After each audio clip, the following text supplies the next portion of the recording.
रूबरू कार्यक्रम में आज हम मौजूद हैं राजधानी के साकेत कोर्ट में, जहां पर हमारे साथ मौजूद हैं senior advocate JP Sharma ji. JP Sharma एक ऐसा नाम है जो किसी परिचय का मोहताज तो नहीं है। उन्हें बहुचर्चित जो केस हैं देश के, उनमें पैरवी करते हैं और उन्हें विजयश्री हासिल होती है, या हम कहें कि उनके पक्ष में फैसले आते हैं। जेपी शर्मा जी, रूबरू कार्यक्रम में आपका स्वागत है। बहुत बहुत धन्यवाद आपका। एक बहुचर्चित केस जिसका भी 31 जुलाई को फैसला आया है, साध्वी प्रज्ञा मामला, जो कि हमारी पूर्व सांसद भी रही हैं। क्या था वो मामला? साध्वी प्रज्ञा भाजपा की पूर्व सांसद हैं। मालेगांव महाराष्ट्र में 2008 में एक बॉम्ब ब्लास्ट हुआ था। वो बॉम्ब ब्लास्ट किसी मोटरसाइकिल में हुआ था। उस समय की सरकार ने देश में हिंदू और हिंदुत्व को टारगेट करके उस समय की सरकार के गृह मंत्री ने एक नैरेटिव चलाया जिसमें उन्होंने भगवा आतंकवाद शब्द का कॉइन किया और पूरे देश में उन्होंने एक ऐसा माहौल बनाया कि जैसे इस देश का हिंदू समाज और हिंदू समाज को मानने वाले, जिसमें साधु संत, भगवा को मानने वाले, भगवा को जानने वाले, भगवा में आस्था रखने वाले, ऐसे समाज के सभी लोगों को टारगेट किया और वो तुष्टीकरण की नीति के कारण किया। अभी 31 जुलाई को उस केस का फैसला आया है।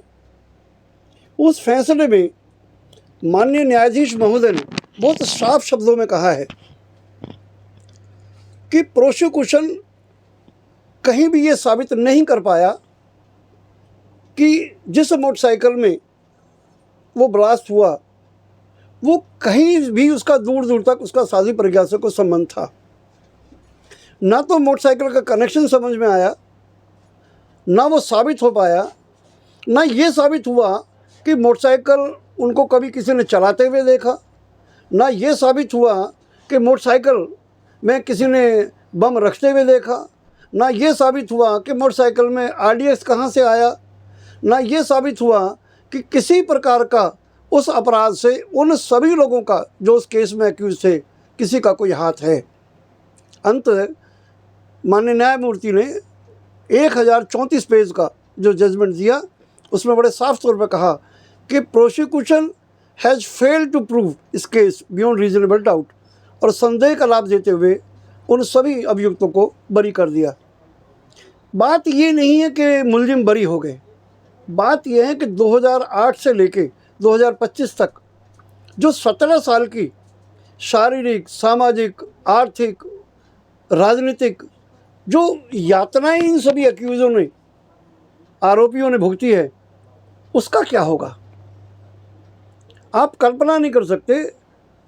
उस केस में जितने भी गवाह आए, एक भी आदमी ऐसा नहीं था जो ये कह सका हो कि हमने इनमें से किसी आदमी को मौके पर किसी प्रकार का, किसी की प्रेजेंस देखी हो, किसी की गतिविधि देखी हो। यूएपीए एक्ट लगाने से पहले मुझे लगता है सरकार ने अपना होमवर्क भी नहीं किया था।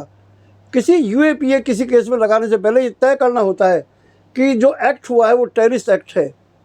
माननीय न्यायमूर्ति ने अपने जजमेंट में कहा है even this act was not a terrorist act. मुझे लगता है कि उस समय की सरकार ने जो कुछ किया बहुत सोची समझी साजिश के तहत किया। ऐसा किसी भी सरकार को नहीं करना चाहिए। मुझे लगता है आने वाली सरकारों को भी इस बात को ध्यान रखना होगा कि हम इस प्रकार की साजिश किसी के खिलाफ ना करें। और वहाँ भगवा आतंक नाम क्यों दिया ये भी समझना होगा। 2009 में चुनाव, आम चुनाव होने थे और इस केस में क्योंकि 4 लोग भगवा से जुड़े थे, एक शंकराचार्य जी थे, एक मेजर उपाध्याय थे, एक सुधाकर चतुर्वेदी थे, एक कर्नल पुरोहित थे। इस प्रकार के लोग उसमें जुड़े हुए थे साध्वी प्रज्ञा के अलावा, जिनका दूर दूर तक भी कोई संबंध एक दूसरे से नहीं था, एक दूसरे की संस्थाओं से कोई जुड़ा हुआ नहीं था। लेकिन उस समय की सरकार ने एक बहुत बड़ी साजिश की थी। ऐसे देश के अन्य जो ब्लास्ट केस हुए थे उन सबको वो एकत्रित करना चाहते थे, जॉइंट ट्रायल करना चाहते थे, जिसका हमने विरोध किया और अंतोगत्वा वो ट्रायल अलग अलग चले और उन सभी केसों में सभी आरोपी सम्मान के सहित बरी हुए। मैं ये कह सकता हूँ कि उस समय की सरकार की ये बहुत गलत मानसिकता थी और वो किसी अच्छी सोच का परिणाम नहीं थी। लेकिन हम ये मानते हैं कि राजनीतिक तुष्टीकरण के कारण उन्होंने हिंदू समाज और हिंदुत्व को टारगेट किया, जो बहुत ही निंदनीय है। धन्यवाद। आप और इसके अलावा भी बहुत सारे बहुचर्चित केसों में आप पैरवी कर चुके हैं। हमारे दर्शक थोड़ा सा ब्रीफ में जानना चाहते हैं। ऐसा ही केस मैं समझता हूँ, अगर आप याद करें, एक समझौता जो है ट्रेन ब्लास्ट केस था। जब उस केस को हम कर रहे थे तो हमको इनिशियल तौर पे ध्यान में आया, जब NIA ने चार्जशीट फाइल की, ये इनिशियल जो लोकल पुलिस थी उसकी इन्वेस्टिगेशन को ही गायब कर दिया गया था।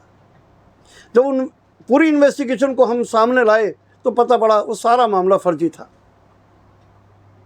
किसी भी केस में आप समझिए, ऐसे ही अजमेर दरगाह ब्लास्ट केस हुआ, उसमें भी जो प्रोसिक्यूशन ने कहा कि कुछ आदमी बम लेकर गुजरात से चले, ट्रेन में आए, बस में आए और वो उसके बाद अजमेर लेके गए, कोई प्रैक्टिकल पॉसिबिलिटी नहीं है किसी चीज़ की। इसी प्रकार से उन्होंने मक्का मस्जिद जो हैदराबाद का केस था, उसका भी वो भी केस इसी प्रकार था, जिसको उन्होंने जो है साइबर से जुड़ा हुआ दिखाया और एक भी वहाँ कोई क्लू किसी प्रकार का साबित वो नहीं कर पाए।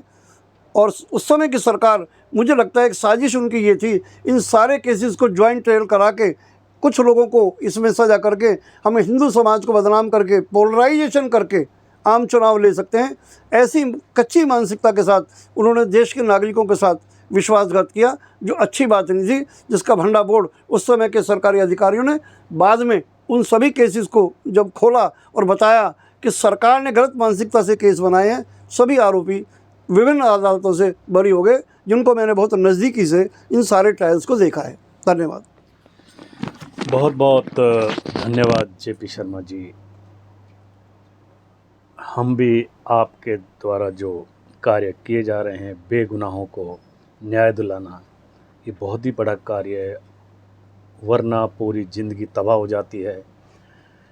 बहुत बहुत धन्यवाद आपका। कैमरामैन ब्रजेश शर्मा के साथ बहुत VP शर्मा, INS। बहुत